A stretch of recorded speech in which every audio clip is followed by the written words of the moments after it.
Kapali was my brother. I didn't used to have a brother. I was the only child of a widowed mother, and so my life growing up was always a little quieter than it might have been. When I met Pooja and then met her family, I was introduced to a new concept of what a family could be, something filled with joy and fun and, at times, even exquisite disappointment, but always with love. At the center of all this, I soon realized, was Kapali. His spirit invested his whole family with a joyous melody that you could hear dancing through their home and their lives and the memories they had made. So once I married Pooja and became a part of their family, it seemed as if a great silence in my own life had been replaced with music. That music flowed from and through Kapali. Finally, I had a brother, and he was the best brother I could have ever hoped to have. The sort of person who could engender love in anyone he met. Kapali, simply by force of personality, attracted to himself the sort of admiration that others spend their whole lives striving to achieve. It just came naturally to Kapali, simply because of who he was.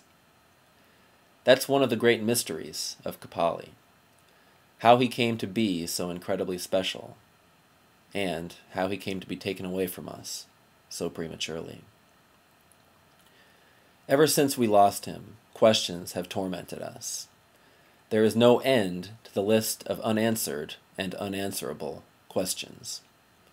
But one of the things that has bothered me most since Kapali's death is that he seemed to have so much unfulfilled potential. As Pooja and I have viewed again and again the few short films he created, it seems obvious that he possessed not only the talent, but the spirit to create a great film. And this was clearly something that had entered into his mind, had become for him a dream that he thought he could achieve. Kapali loved great films. He collected them, watched them over and over, thought about them, dreamed about them. It seemed that he was destined to create them. So why, then, was his life cut short before he had his chance to realize this dream and make a great film? This question is one of the most agonizing of the many that have troubled me since Kapali's death. But lately, I have begun to think about things differently. A film, at its essence, is a work of art. And what is the purpose of art, if not to inspire us, to illuminate the truths of our lives, to help us more deeply realize the beauty of the world around us? When we look at film as art, and art in this way, we can begin to appreciate something new about Kapali. And that is that Kapali's life itself was his great film. Think of any great film you have seen, and then think about Kapali. When we watched him, we were immensely entertained. He kept us on the edge of our seats, always, wondering how each scene was going to turn out. He made us identify with him, to care deeply about what happened to him, and most of all, to love him.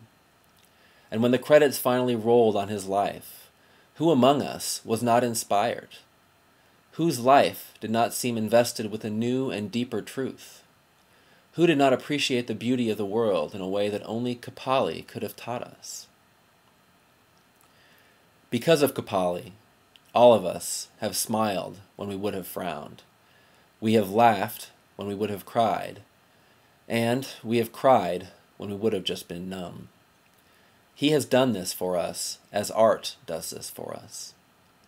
And though we will always carry the scar of having lost him, we will also always carry inside us the light that shone from him.